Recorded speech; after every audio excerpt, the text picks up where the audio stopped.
announcements, or you want to let it rip now? Well, let's let it rip now while everybody's paying attention for some other shit. Let's go. Okay. Big announcement. I will be the producer of the new Rory and Mal podcast. Congratulations. I am the producer of the new Rory and Mal podcast coming to the White Effect Network. We started a new podcast network called the White Effect Network for strong white voices, and I wasn't sure that about, I'll be honest, I was sure about Rory. I thought that he could be a strong white voice. You know what I mean? And just take awkward sips out of his red cup. But I felt that he needed somebody to be like mixed up with. And then when I listened to the podcast that they recorded at WTF Media Studios, the $2 That was a pilot. That was a pilot episode. When I listened to that pilot episode, and at first I was skeptical of Mal. I was like, this guy, he doesn't sound, because I wanted a white male voice and I wanted a white female voice for this podcast to really be the cornerstone of the White Effect Network. And I need a strong female voice. And I didn't think that Mal could be that strong white female voice. But when he said, my aura is beautiful, I was like, that's the guy. That is the guy. That is the white woman I need. That you can be the Caitlyn Jenner of podcasting. You can do That's a good question. Will people listen to it? I mean, did you listen to it? I listened to bits and pieces. Yeah, I listened to bits and pieces because people were sending me things. Like they sent me pieces where I was being spoken about. Right. Yeah. Which I just thought was strange because it's like, I lead with love, right? So if you lead with love and you show somebody love, I don't understand why that person would turn around and start hating, and then bring you up later to reference you showing them love. It's just strange, but people do strange things, man. God bless everybody. I wish everybody the best. When you launch that for the good of the public, I think what we'll do is record episodes with them, but just never release them so nobody has to be that bored for an extended period of time.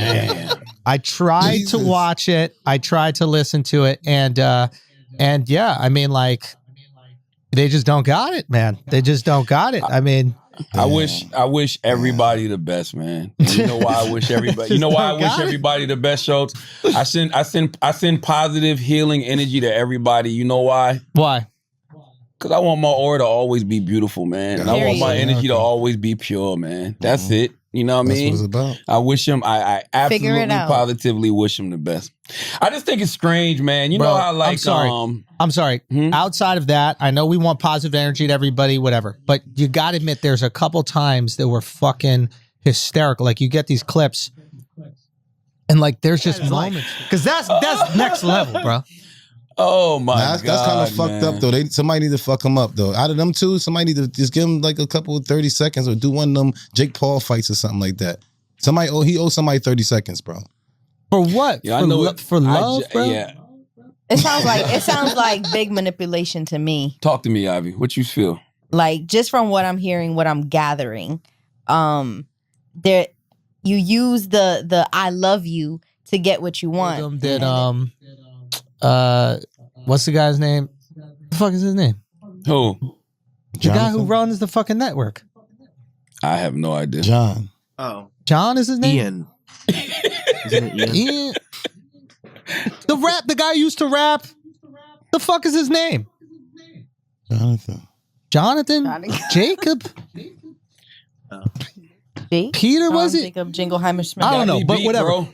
The guy that used to rap that did the podcast or whatever, they're talking, Rory Mal are talking about him and they're like, man, everybody told us that, he's going to rip you off. Everybody told us he's going to do you dirty. It's not funny.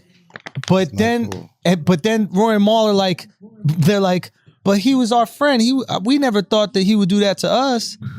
And it's just like that's exactly how everybody in the Trump administration sounds. Yeah. That's everybody in the Trump administration. Snake is a snake. Yeah, it's like you stand when you stand next to somebody and you co-sign them when things are good, Yeah, and then when here's the thing, and I say this all the time: if you want to see how somebody's going to treat you, just watch how they treat other people. Period. Eventually, it's going to be your turn. It's coming to you. Eventually, it's going to be your turn. Like it's not even rocket science. There's no need to act like it's some complicated math problem here. Yeah. If you want to see how somebody's going to treat you, just watch how they treat other people. Eventually, it's going to be your turn. Crackhead Simple as that. I don't know what else to tell you. Yeah. Yeah, But listen, I don't know. It was a sad moment. I actually kind of felt bad because I'm watching these two guys and they just like looking in the camera and they're just like, I thought he loved me. Oh my God. No. He loved me. I thought he loved me.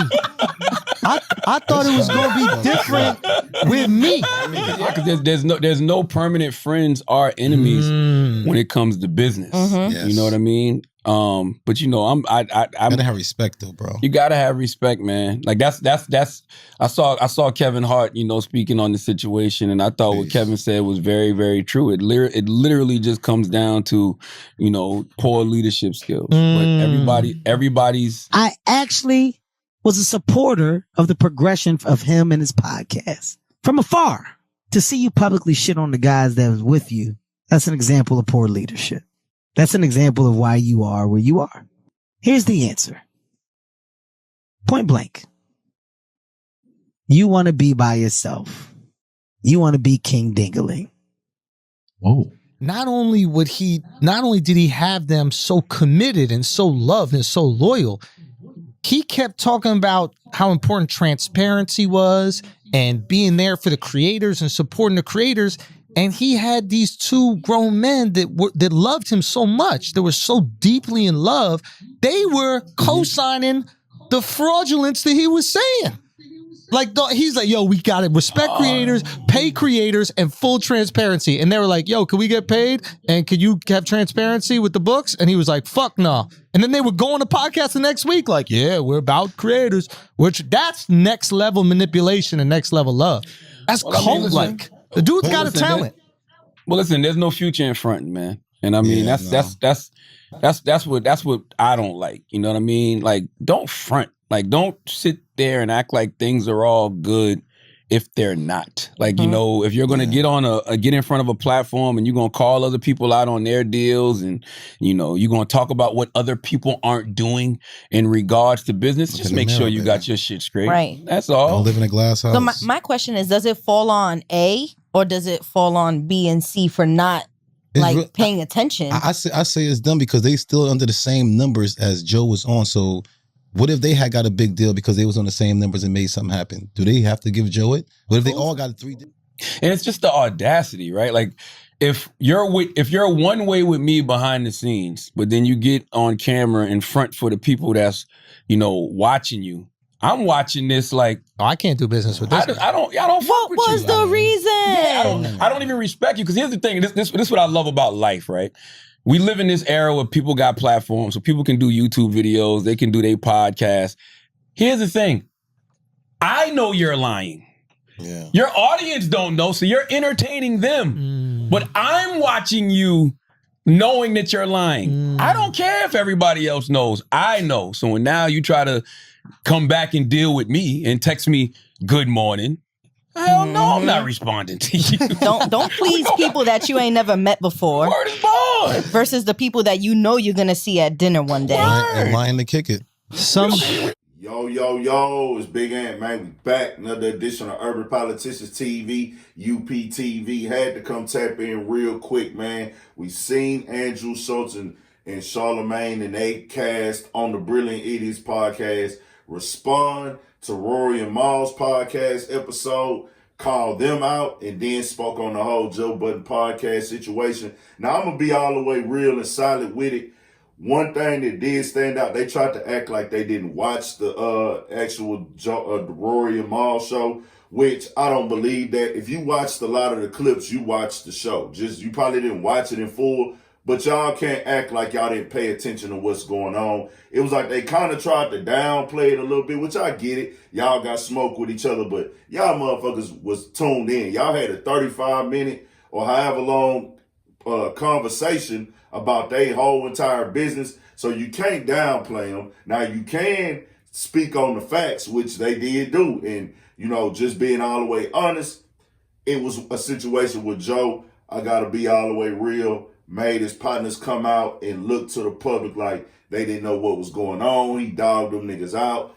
Andrew Schultz and Charlamagne spoke on that before. And they made some real great points, you know what I'm saying? Even when Charlamagne is speaking on the transparency in the business situation, meaning we know the moves we gonna make. And I clipped some of these parts out because it would have been a whole long thing, and I don't want to just record nobody whole episode. I just want to, you know, hey, y'all know where to go get it at Brilliant and Elliot's YouTube channel, but I want to cover some of the things that I felt was key points. But understand, man, you got to be transparency in your business. That's what Charlamagne was spoke on. And you got to want your guys to go fly their wings out and go be all they can be too in this situation. And that's what Andrew Schultz did on the Brilliant Idiots podcast. And then they spoke on something that Joe, you know, because, well, you know, Andrew Schultz went out, created Flagrant 2. He's doing comedy, dog, that ran his motherfucking whole program and platform up. Now, one thing they spoke on too about Joe was that creator side of things where, hey man, he be champion creators. And at this point, bro, what they speaking is facts because everything Joe Budden spoke on, he was doing the exact opposite from the information that we received, from the way he was speaking and the way that Rory Mal spoke on this show. He was doing the exact opposite in his program of what he was preaching against with record labels, business, corporations. And they saying, hey, bro, you use that and you rallied people behind you for that. You speaking truth in what you saying, but at the same time, bro, you not living by that. And a lot of people as humans, man, we are hypocrites in some form or fashion. We don't always practice what we preach. But Joe, you really built your platform off of that about, you know, transparency in business, making sure creators have their contracts, their numbers and everything. And you hid this shit from your dogs for years. That shit is crazy. So then Charlamagne actually spoke on a personal beef. We know Charlamagne and Joe Budden have personal issues with each other, but they've worked with each other a lot. A lot of people like to see them create content together. They like to, it's like they got one in the same a little bit. They got some characteristics the same in this media world and in this podcast and the broadcasting world, but they do have a lot of differences at the same time. And Charlamagne said they used to talk in private, but then Joe would go public and speak a whole different tone. And Joe, if you did that, that wouldn't be solid, just being all the way 1,000 with you. And I ain't gonna lie, when Charlamagne spoke out about how Joe Budden was handling the situation with Spotify, I still will be fair. I liked when Joe Budden spoke out about that. Not saying it was the best business move, but Joe, he was like, Joe, I felt like Charlamagne still spoke prematurely on the situation. I do get what Charlamagne was saying, but we didn't even have all the details yet. And Charlamagne just jumped out there like Joe didn't negotiate, but they had already knew that they was leaving Spotify. Joe was just informing us of what was going on with Spotify and how they did him dirty and how they wasn't being fair with the creator side. Even though Joe Budden was not fair with Rory and Mal, for Spotify to offer him a 360 fucking deal, knowing he helped run the podcast situation up at Spotify and they wouldn't give him a fair shake and a fair deal, I'm still with that. Don't sign no bullshit 360 deal. If you want to expose that information, you probably should know. Just being honest, you shouldn't expose these corporations because you burn bridges like that. But I'm still with that. Everybody know, if you watch the platform, I've done videos speaking on how I fuck with Charlamagne the God. I respect his ability to be able to get in all these rooms for, like he spoke on this show, the books, the Breakfast Club. We know he's the structure of that. Everything he did in MTV, all these other brands and things. What, like I say, Charlamagne is able to, was at one point in his career, he could be talking to the president today and then tomorrow be hosting a strip club or hosting a club in Atlanta and everything. He could walk in all these rooms, and I always respected that talent, still do, and always will. You know what I'm saying? This is just my little speak piece on this situation, man. But Joe Budden, Andrew Schultz cracked a lot of motherfucking jokes on niggas. Y'all heard he's a comedian. That's what he gonna do. And what they saying is all the way correct, in my opinion, bro. Joe Budden failed as a leader. Joe Budden has made a lot of this shit about himself.